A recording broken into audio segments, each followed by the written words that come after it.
Hello everyone, welcome to IAS origin. This is Anubhav Dipani, faculty at IAS origin. आज हम लोग अपने ज्योग्राफी के क्लाइमेटोलॉजी का एक और बहुत इंपॉर्टेंट टॉपिक डिस्कस करने जा रहे हैं, जिसका नाम है साइक्लोन्स। अब दुनिया में आपको दो तरीके के साइक्लोन्स देखने को मिलते हैं, एक ट्रॉपिकल साइक्लोन और दूसरा टेम्परेट साइक्लोन। ट्रॉपिकल साइक्लोन तो सीधा आपके ईस्टर्न इंडिया के डिजास्टर रेनफॉल से कहीं ना कहीं बिलोंग करता है, लेकिन टेम्परेट साइक्लोन जब इंडिया में बारिश कराता है तो हम उसे टेम्परेट साइक्लोन न कहकर वेस्टर्न डिस्टर्बेंस के नाम से जानते हैं। टेम्परेट साइक्लोन और वेस्टर्न डिस्टर्बेंस के बारे में हम आने वाले वीडियोस में बात करेंगे, लेकिन आज के इस वीडियो में हम लोग सिर्फ ट्रॉपिकल साइक्लोन पे फोकस करते हैं। अब साइक्लोन बेसिकली आपका एक ऐसा सर्कुलर लो प्रेशर जोन होता है जो कहीं ना कहीं अपने साथ डिजास्टरस जो रेनफॉल्स होती हैं उनकी कंडीशंस को कहीं ना कहीं फॉलो करते हुए चलता है। और ट्रॉपिकल साइक्लोन इंडिया में स्पेशली जब आता है तो आपको वेस्टर्न कोस्ट पर भी देखने को मिलता है, लेकिन 90% जो आपके ट्रॉपिकल साइक्लोन्स हैं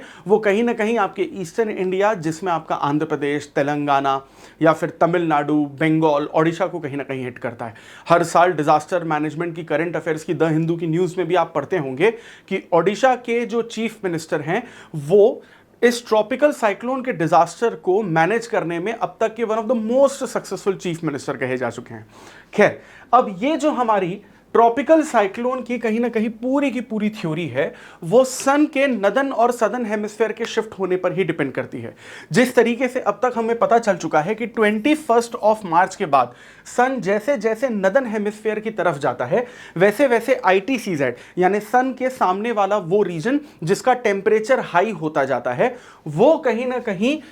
इंडिया के रीजन को और इंडिया के आसपास का जो वाटर ओशनिक रीजन है उसका भी टेम्परेचर बढ़ा देता है। अब यहां पर सन जब 21 मार्च के बाद नदर्न हेमिस्फेयर की तरफ चला जाता है तो फिलहाल हम लोग इंडिया की जो लैंड टेरिटरी है उससे अपना फोकस हटा के इंडिया की जो ओशन टेरिटरी है उस पर हम लोग ध्यान देते हैं। अब जैसे जैसे जो सन है और सन के साथ जो ITCZ है वो इंडिया के लैटिट्यूड पे फोकस करने लगता है और डायरेक्ट सनरेज इंडिया पर छोड़ने लगता है, तो हम ये देखते हैं कि जो आपका ईस्टर्न साइड का, इंडिया के ईस्टर्न साइड का जो वाटर बॉडी है जिसे बे ऑफ बंगाल के नाम से जाना जाता है, वो बे ऑफ बंगाल का जो पानी है या सरफेस वाटर टेम्परेचर है वो धीरे धीरे बढ़ने लगता है एक लिमिट तक, यानी कि करीबन करीबन 27 डिग्री सेल्सियस अगर यहां पर minimum temperature bay of Bengal का पहुंच जाता है तो 27 डिग्री सेल्सियस के साथ बे ऑफ बंगाल को हम लोग लो प्रेशर एरिया या लो प्रेशर जोन के नाम से जानने लगते हैं।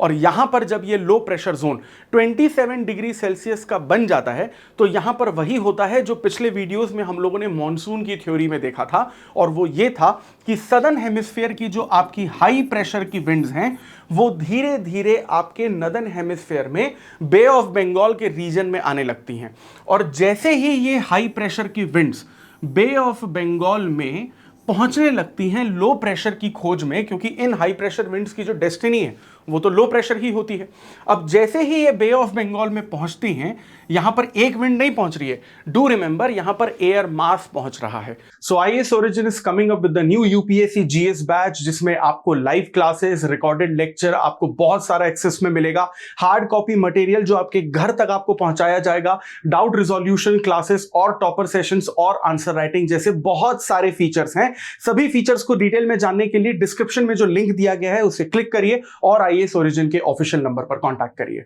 एयर मास का मतलब अगर आप आसान भाषा में समझने की कोशिश करें तो हवाओं का झुंड, यानी एक साथ बहुत सारी हवाएं। और ये बहुत सारी हवाएं जब बे ऑफ बंगाल में पहुंचती है तो यहां पर फिर से हमें देखने को मिलता है कि कोरियोलिस फोर्स की एंट्री हो जाती है, और Coriolis force in high pressure winds को जो बे ऑफ बंगाल तक पहुंच चुकी हैं उनको राइट हैंड साइड मोड़ना शुरू कर देता है। अब आप यहां पर यह समझिए कि जब ये राइट हैंड साइड में एक एक करके ये विंड इस तरीके से मुड़ने लगती है तो ये कहीं ना कहीं एक सर्कुलर फॉर्म ले लेती है। आपको यहां पर इस चीज को इमेजिन करना पड़ेगा कि जैसे ये विंड आपकी बे ऑफ बंगाल की तरफ बढ़ रही है तो राइट हैंड साइड में जब ये मुड़ती है कोरियोलिस फोर्स के अटैक से तो ये विंड इस तरीके से मुड़ती है, और बार बार जब एक एक करके सारी की सारी एयर मास की विंड को राइट हैंड साइड में मोड़ा जाएगा तो वो कहीं ना कहीं सर्कुलर फॉर्म ले लेती है। अब ये सर्कुलर फॉर्म कैसे लेती है वो आप ऐसे भी समझ सकते हो कि अगर कोई विंड है इस तरफ गई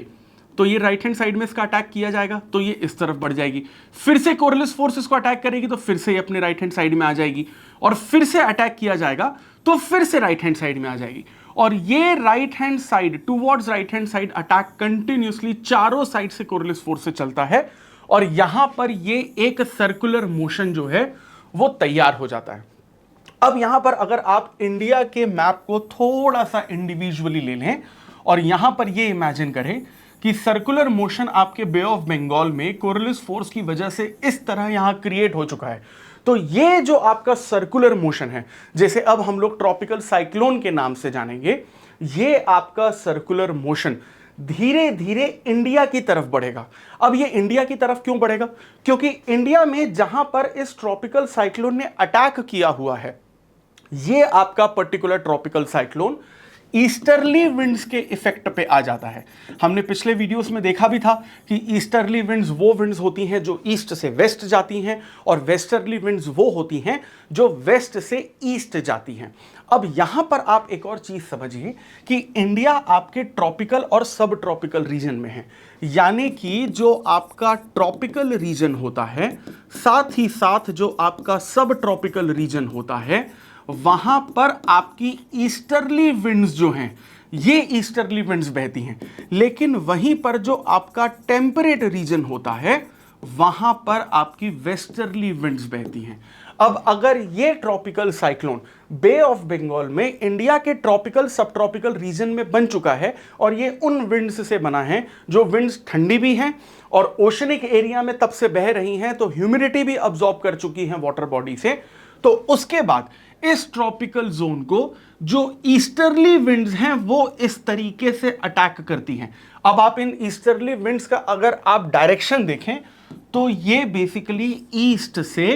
वेस्ट की तरफ बह रही हैं, और जैसे जैसे ये ट्रॉपिकल साइक्लोन इन ईस्टर्ली विंड्स के अफेक्ट में आता है, धीरे धीरे ये ईस्टर्ली विंड्स जो हैं इस ट्रॉपिकल साइक्लोन को वेस्ट की तरफ लेके जाती हैं, अपने वेस्ट की तरफ लेकर जाती हैं। लेकिन इन ईस्टर्ली विंड्स का जो वेस्ट होता है वो एक्चुअली में आपके इंडिया के कोस्ट का ईस्ट होता है। अब जैसे ही ये ट्रॉपिकल साइक्लोन आपके इंडिया के कोस्टल रीजन में टकराता है तो ये एक बहुत ज्यादा हैवी रेनफॉल कराता है। अब ये जो रेनफॉल है ये इतना ज्यादा हैवी होता है कि ये एग्रीकल्चर के लिए फायदेमंद नहीं होता,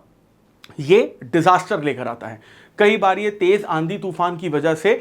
kind of flood type situations भी क्रिएट कर देता है। लेकिन आपको इसमें एक अनयूजुअल अनसर्टेनिटी वाली चीज देखने को मिलती है कि जब अगर बारिश हो भी गई है तो ये बारिश तो बहुत लंबे वक्त तक चलनी चाहिए, क्योंकि जनरली तो हम देखते हैं कि जब बारिश होती है मॉनसून वाली, तो अगर तगड़ा मॉनसून है तो सुबह से लेकर बारिश शुरू होती है तो वो शाम तक हल्की फुल्की बूंदाबांदी चलती है। लेकिन यहाँ पे बहुत हैवी रेनफॉल बहुत कम टाइम में एक साथ हो जाता है, यानी कि करीबन करीबन 2-3 घंटे बारिश होती है और सब कुछ तहस नहस हो जाता है। तो अगर यहाँ पर एक बार बारिश शुरू भी हुई थी तो यहाँ पे 2 घंटे में कैसे रेनफॉल खत्म हो गया? वो इसीलिए हुआ क्योंकि ये ट्रॉपिकल साइक्लोन इस बे ऑफ बंगाल में बना था। लेकिन बे ऑफ बंगाल में क्यों बना था? क्योंकि इस बे ऑफ बंगाल में आपको लो प्रेशर का जोन देखने को मिलता है, जो कि था आपका 27 डिग्री सेल्सियस टेम्परेचर।